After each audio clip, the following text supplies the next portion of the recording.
Bismillahirrahmanirrahim. Inna lillahi wa inna ilaihi raji'un. Kami di Assalamualaikum mengucapkan salam takziah buat seluruh ahli keluarga mangsa nahas korban pesawat ringan di Elmina Shah Alam Selangor yang telah pun terhempas malam. Semoga ahli keluarga tabah menghadapi dugaan ini dan kami mendoakan mudah-mudahan semua Allah yarham, diampunkan segala dosanya, ditempatkan bersama dengan para solihin. Amin ya rabbal alamin. Baiklah, pagi ini Jumaat yang barakah. Subhanallah, kita yang masih lagi hidup ini meneruskan kehidupan lagi pagi ini, bersyukur atas segala nikmat dan juga rezeki yang Allah limpahkan tidak terhingga kepada kita, Masya Allah. Hari ini 18 Ogos 2023 bersamaan dengan 1 Safar 1445 Hijri. Alhamdulillah, Jumaat yang barakah. Kita doakan sama-sama, kita terus komited untuk membina syurga di rumah, bina rumah di syurga, dan kita doakan mudah-mudahan seisi keluarga kita berjumpa kelak di Jannatul Firdaus. Amin ya rabbal alamin. Baiklah, pagi ini seperti biasa dalam Assalamualaikum Subuh, acap kali kami ingatkan kepada anda tentang keberkatan sedekah subuh. Jom sama-sama pagi ini kita remind sekali lagi, insya-Allah mudah-mudahan bersama dengan pendakwah yang tidak asing lagi yang dihormati Datuk Ustaz Badli Shah Alauddin. Assalamualaikum, selamat pagi yang berbahagia Datuk. Waalaikumsalam warahmatullahi wabarakatuh. Selamat pagi. Masya-Allah, Ustaz sihat ya? Alhamdulillah sihat. Alhamdulillah seadanya. Baiklah, pagi ini seperti biasa kita nak ingatkan masyarakat di luar sana, penonton kita, tentang keberkatan dalam sedekah subuh. Kenapa kita mesti melakukan sedekah subuh ini dan juga apakah keberkatan yang ada di awal subuh-subuh hari ini, Ustaz, silakan. Baik, Assalamualaikum warahmatullahi wabarakatuh. Bismillahirrahmanirrahim. Alhamdulillahi hamdan katsiran tayyiban mubarakan fih. Kama yanbaghi li jalali wajhikal karim wa li azimi sultanik. Allahumma salli ala Sayyidina Muhammadin abdika wa rasulika nabiyil ummi wa ala alihi wa sahbihi wa sallim, amma ba'du. Saudara, Alhamdulillah, puji dan syukur kita panjatkan kehadrat ilahi dengan kesempatan yang diberikan pada pagi ini dapat kita bertemu. Mudah-mudahan Allah memberikan keberkatan pada pagi-pagi kita yang sebegini. Ya, seperti yang Saudara Farah sebutkan sebentar tadi, kita masih lagi merasa duka cita dengan apa yang berlaku kepada saudara-saudara dan juga kenalan kita dalam peristiwa yang berlaku pada petang semalam. Dan perkara yang menarik untuk kita sama-sama kongsikan, ini adalah peristiwa yang pernah berlaku di tempat yang sama 46 tahun yang lalu, iaitu pada 27 September 1977. Seramai 26 orang penumpang dan 8 kru pesawat Japan Airlines Flight 715 dari Tokyo ke Singapura juga terkorban bila terhempas 6.44 km daripada lapangan terbang Subang di ladang Elmina juga. Jadi ini satu benda yang kadang-kadang kita ialah Allah punya ketentuan. Dan yang terlibat dalam kejadian semalam pun rata-ratanya daripada Pahang, Darul Makmur, dan salah seorang daripadanya juga adalah staf Jabatan Agama Islam Pahang, penguatkuasa kami di daerah Raub. Jadi kami merasa terkesan jugalah dengan peristiwa itu. Jadi tapi sedikit sebanyak ianya memberi suatu pelajaran kepada kita bahawa kematian itu datang pada bila-bila masa saja. Maka tinggal kita untuk nak menentukan sama ada cara kita nak meninggalkan dunia nanti, adakah kita boleh meninggalkan dengan sesuatu yang baik.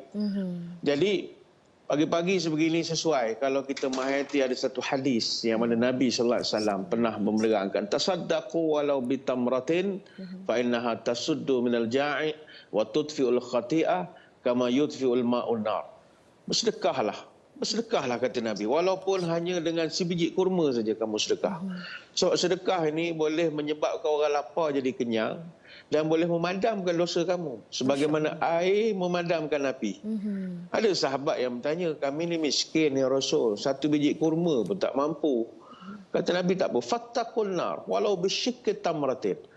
Tak mampu sebiji sedekah setengah biji kurma pun tak apalah. Ada yang kata, ya Rasul, kalau setengah biji kurma pun tak mampu, apa lagi nak bagi Rasul? Memang susah betul. Faman lam yajid fa bi kalimatin thayyibah. Kalau tak mampu setengah biji kurma pun, cakap yang baik-baik pun jadilah. Maknanya orang nak tolong kita, kita tak nak tolong ke, kita pandang remeh ke, itu kita punya prinsip, tak apa. Tapi cakap je elok-elok. Sebab itu kita membantu orang bersedekah, Tak kiralah masa kita senang atau masa kita susah. Abu Hurairah radhiyallahu anhu, dia pernah tanya kepada Nabi, "Ya Rasul, apa sedekah yang paling besar sekali pahala?" Nabi jawab, "Anta saddaq wa anta sahihun syahihun takhshal faqra wa ta'mul ghina." Sedekah yang terbaik sekali ketika engkau masih sihat, masih rakus dengan dunia, sedang takut jadi miskin, tengah bercita-cita jadi orang kaya, kata Nabi. Wala tumhil hatta idza balagati hulqum qulta li fulan kaza wa qad kana li fulan kaza.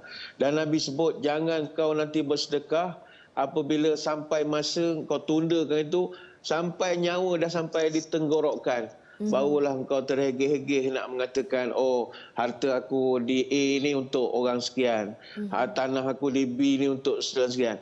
Padahal semuanya nanti akan menjadi faraid saja, kata Nabi, harta pusaka saja. Ini hadis riwayat Bukhari dan Muslim.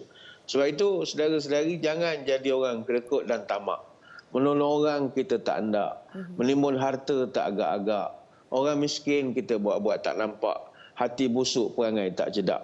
Maka pada pagi-pagi sebegini, mari kita mulakan hari kita dengan memperbanyakkan bersedekah. Sebab untuk sedekah pada pagi ini, dia ada malaikat khusus yang akan menjaga kita ataupun mendoakan kepada orang yang bersedekah pada waktu subuh, iaitu yang sebagaimana ada satu hadis Nabi menyebut, setiap pagi tanpa gagal akan ada dua malaikat.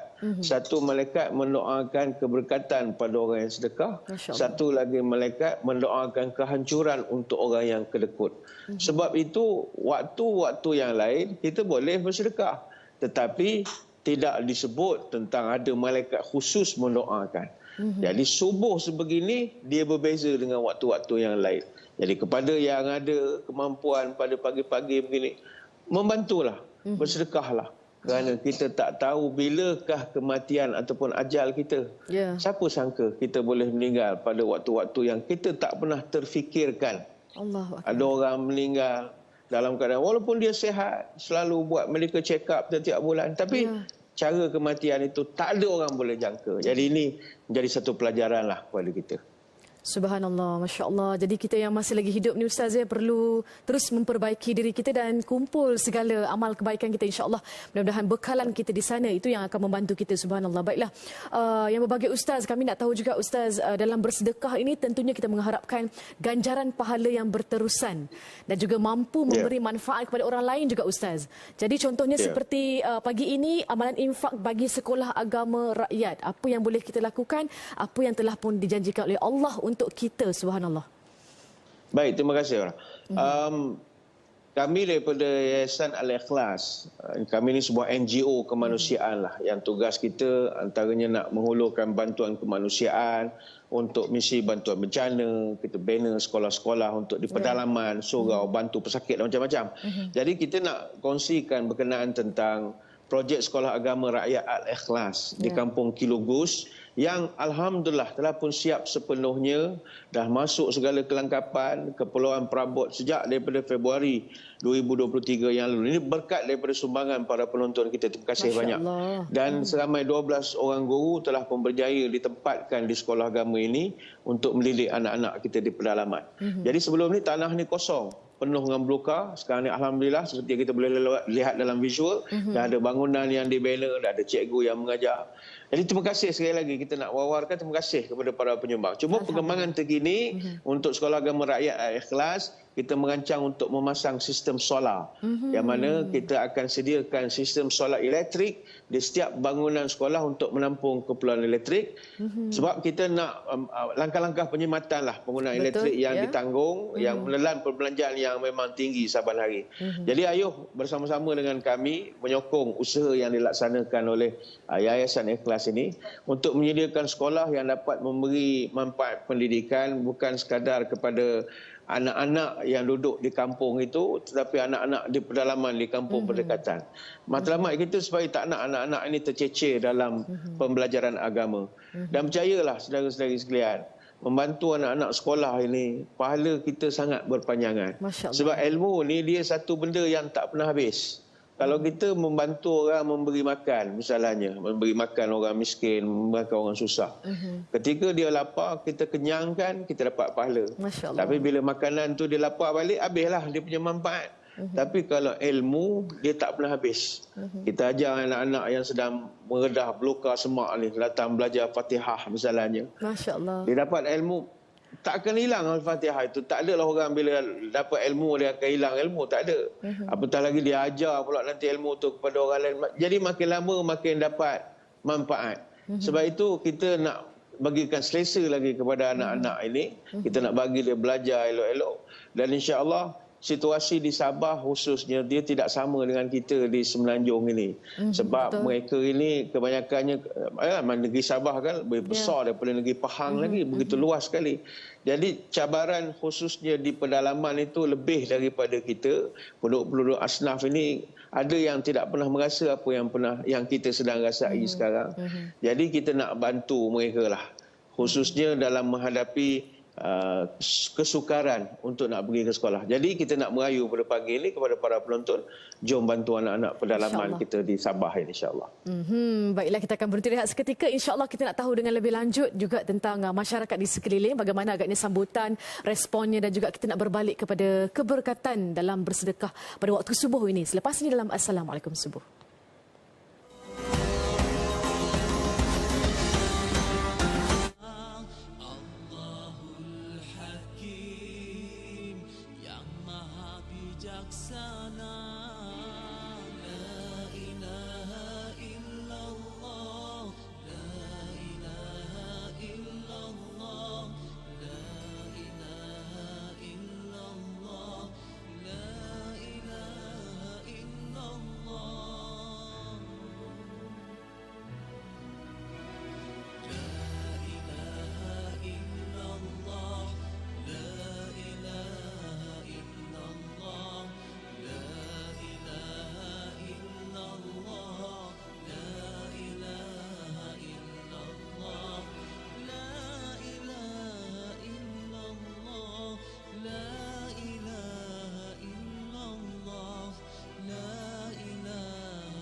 Alhamdulillah, Assalamualaikum Subuh. Kembali lagi pagi ini menerusi Yayasan Ikhlas Malaysia. Alhamdulillah masih lagi bersama dengan yang dihormati Datuk Ustaz Badli Shah Alauddin. Dan pagi ini juga Ustaz dan juga seluruh penonton yang menonton kami pagi ini di Facebook juga, di Facebook TV Al-Hijrah. Terima kasih kesemuanya. Kita nak mengetahui juga respon dan juga sambutan penduduk di sekeliling itu. Kalau kita tengok Ustaz, dari segi visual tadi kan, yang kita tengok video tadi, kawasan yang agak ialah perkampungan dan sebagainya. Jadi bagaimana respon dan sambutan masyarakat di sekeliling? Kita nak juga mengharapkan manfaat daripada mereka semua kan? Bagaimana Ustaz? Baik, terima kasih. Kalau kita lihat sejak daripada kita membantu saudara-saudara kita, terutama golongan asnaf di pedalaman ini, untuk nak dibinakan sebuah sekolah yang begitu selesa untuk mereka, kita dapati ada cahaya kegembiraan di wajah orang-orang kampung berdekatan. Sebab pertama, manfaat buat sekolah ni dia nikmatnya berbeza. Ya. Kerana apatah lagi niat kita nak memantapkan pendidikan agama dia. Dengan dia orang Muslim, alhamdulillah, memang orang baik-baik semua. Kita nak mantapkan lagi. Jadi pelajar-pelajar ni kita ajar nilai-nilai kerohanian, praktikal ibadah, ajar dia kenal Allah. kita beri mereka satu kedamaian rohani. Dan itu payah nak digambarkan dengan kata-kata kebahagiaan itu. Dan kita juga mengajak anak-anak ini belajar tentang sejarah, belajar tentang kebudayaan, kenal asal-usul mereka. Ada kalangannya daripada suku dusun, daripada macam-macam. Jadi dia orang rasa lebih seronok, jati dirinya lebih bagus. Maka dari sudut pemerkasaan individu pun, alhamdulillah dengan projek sekolah ni kita tengok banyak perubahan. Mak bapak pun mengatakan anak-anak mereka jauh lebih berbezalah daripada sebelum daripada ini. Sebab itu projek ini, Sekolah Agama Rakyat ini mendapat kerjasama yang erat daripada Majlis Dakwah Negara dan juga Jabatan Hal Ehwal Agama Islam Negeri Sabah. Jadi kita sekali lagi nak mengajak, sebab mereka kebanyakannya adalah golongan asnaf, memang tak ada kenderaan pun untuk menghantar anak-anak ke sekolah sebab mereka duduk begitu jauh. Purata pendapatan satu keluarga kurang lebih dalam RM400 sebulan.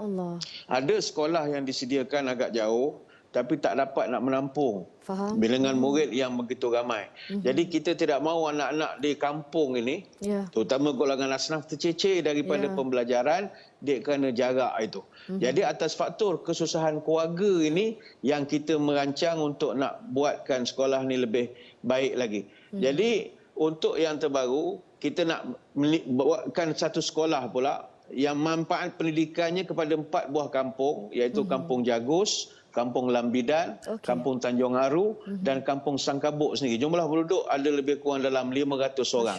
Dan rata-rata penduduk di sini pula adalah nelayan pula. Jadi tujuan kita nak bangunkan Sekolah Agama Rakyat di Kampung Sangkabuk ini sebab mereka ini sama juga macam kes yang dulu, dia jauh daripada bandar. Kalau ada pun memang jauh.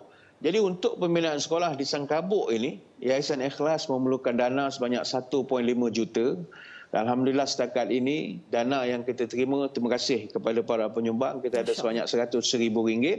Jadi kami masih memerlukan dana sebanyak 1.4 juta nak membangunkan Sekolah Agama Rakyat ini.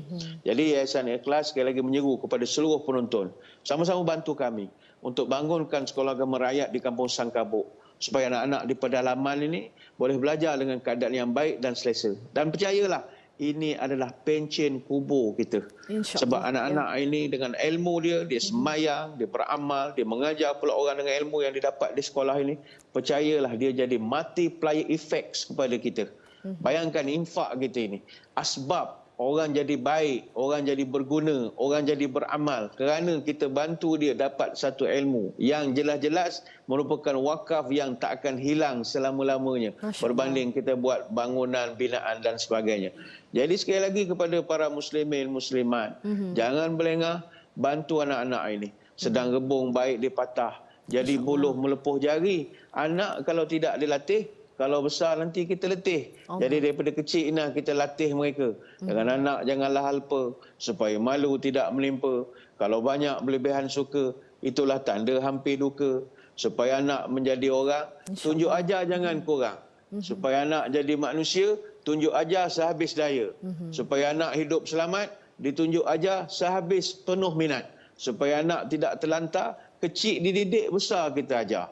Anak dididik pada yang baik, dia ajar pada yang benar, ditunjuk pada yang elok, dia asuh supaya senonoh, diasah supaya menakah, dicanai supaya pandai, ditonton supaya santun. Panjang lagi lah kalau kita nak ceritakan. Manfaat kita anak-anak ni kalau daripada kecil kita groom mereka, khususnya dengan ilmu keagamaan. Subhanallah, Masya Allah. Bak kata Ustaz tadi, dalam waktu-waktu begini, para malaikat juga mendoakan kita apabila kita mengingati orang lain, apatah lagi bersedekah dalam berinfak dan sebagainya. Dan adik-adik juga di sana turut mendoakan kesejahteraan kita. Mudah-mudahan. Allahu Akbar. Baiklah. Ustaz, kita nak berbalik kepada fadilat dalam melakukan sedekah subuh ini. Ustaz, bagaimana Ustaz dalam waktu-waktu begini, kalau kita ikut kata mak-mak ayah kita dulu, memang waktu-waktu begini kena bangun terus. Bangun awal pagi, jangan bangun tengah hari. Macam-macam lah kan dimarahan. Jadi waktu-waktu begini bagaimana Ustaz? Kita nak tahu salah satu cara bagaimana untuk kita menjemput rezeki yang masuk terus kepada kita dalam rumah kita. Bagaimana Ustaz? Baik, terima kasih. Ya, salah satu waktu yang begitu barakat dalam 24 jam ni adalah waktu pagi. Pagi macam sekarang. Apa sebab? Kenapa dia berkat? Pertama sekali, kerana waktu ini didoakan oleh Nabi SAW keberkatan untuk umatnya. Dalam satu doa yang terkenal Nabi menyebut Allahumma barik li ummati fi bukuriha. Ya Allah, beri keberkatan pada umatku pada waktu pagi. Sebab itu kita boleh tengok diri kita sendiri, bagi orang yang selalu bangun pagi, rakan-rakan kita yang selalu bangun pagi, hidup mereka berbeza dengan orang yang jenis bangun tengah hari. Betul. Sebab tu di stesen TV pun kalau kru pagi dengan kru petang, kru malam, beza dia punya kesegaran dia. Sebab berkat. Pergi ke kebun, membuang duri, bawa bekal, gendang, ketupat. Kalau bangun meninggi hari, jangan dikesal hidup merempat. Pagi hari berburung dah pergi, pulang dengan perut yang sarat. Ada manusia belum bangun lagi, patutlah hidup makin singkat. Orang lambat bangun, cepat mati. Orang yang awal bangun, lambat mati. Itu istilah orang panggil. Sebab itu, pagi ni dia berkat daripada segi kesegaran dia. Sebab itu kalau kita kaji dari sudut sains lah, kalau kita hirup udara di waktu pagi, dia ada gas ozon. Gas ozon O3 ni dia memenuhi sebahagian daripada udara kita pada awal pagi. Jadi gas ozon ni dia sangat berguna untuk saraf kita. Membuatkan kita semangat bekerja, tubuh jadi cergas. Dan sebentar lagi akan ada cahaya matahari pagi pula yang mengandungi warna merah dan juga warna ungu, memberikan pengaruh tersendiri untuk semangat kerja kita dan juga saraf kita. Jadi sinar ultraviolet ni amat manfaat untuk kulit kita dalam penghasilan vitamin D. Dan pada waktu pagi juga jumlah kortizon dalam darah mencapai puncak, iaitu sekitar 7 sampai 22 mikrogram per 100 ml plasma. Siang hari jumlah kortizon ni kurang daripada 7 mikrogram per 100 plasma. Kortizon ni zat yang menguatkan metabolisme kita. Sebab itu bahasa mudahnya, pagi ni berkat. Berkat didoakan oleh Nabi. Apatah lagi dengan pagi ni kita buat pula amalan baik, iaitu kita bersedekah. Sebab itu rezeki ni, seperti yang Saudari Farah tanya tadi, rezeki ni ada rezeki yang Allah dah jamin. Wa ma min dabatin fil ardi illa 'ala Allahi rizquha. Tidak ada satu makhluk pun melainkan aku dah jamin rezeki dia. Ini surah Hud ayat yang ke-6. Jamin rezeki maknanya dia takkan kebulu, dia takkan lapar. Tapi dia takkan diberi ikut apa yang dia nak. Contoh, Allah akan beri rezeki lepas habis siaran ni sekarang, makanan. Tapi tak ikutlah apa yang dalam hati kita. Hati kita mungkin nak nasi lemak, telur misalnya. Tapi Allah bagi roti, sama juga. Artinya tetap dijamin. Ada rezeki yang ni jangan lupa. Kerana sedekah. Wa ma anfaqtum min syai'in fahuwa yukhlifu fahuwa khairur razikin. Dan apa yang kamu sedekahkan Allah akan ganti, kerana aku pemberi rezeki terbaik, kata Allah. Ini surah Sabah ayat 39. Sebagai contoh, kalau kita sedekah ataupun infak bersama dengan Yayasan Ikhlas yang banyak menyediakan platform yang boleh infak melalui atas talian online. Antara kempennya kita nak mengajak pembinaan sekolah agama rakyat misalnya. Jadi bila kita bantu, dia akan dapat menambahkan rezeki. Percayalah saudara, tak ada orang jadi miskin kerana sedekah.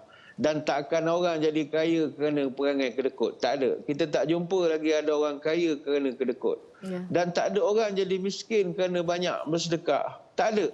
Semakin dia bersedekah, makin dia kaya. Sebab itu orang yang banyak bersedekah, orang yang bangun pagi, ini semua orang-orang yang hidupnya ada keberkatan.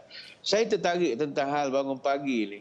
Ada, kalau kita tengok kajian di negara-negara barat pun, mereka mengatakan bahawa 90% daripada tokoh-tokoh korporat, konglomerat, orang-orang yang berjaya ni, semuanya bangun pagi. Tak ada orang kaya yang bangun lewat super kita ni, bangun pukul 10, tak ada. Sebab mereka pasal apa? Early to bed, early to rise, make a man healthy, wealthy and wise.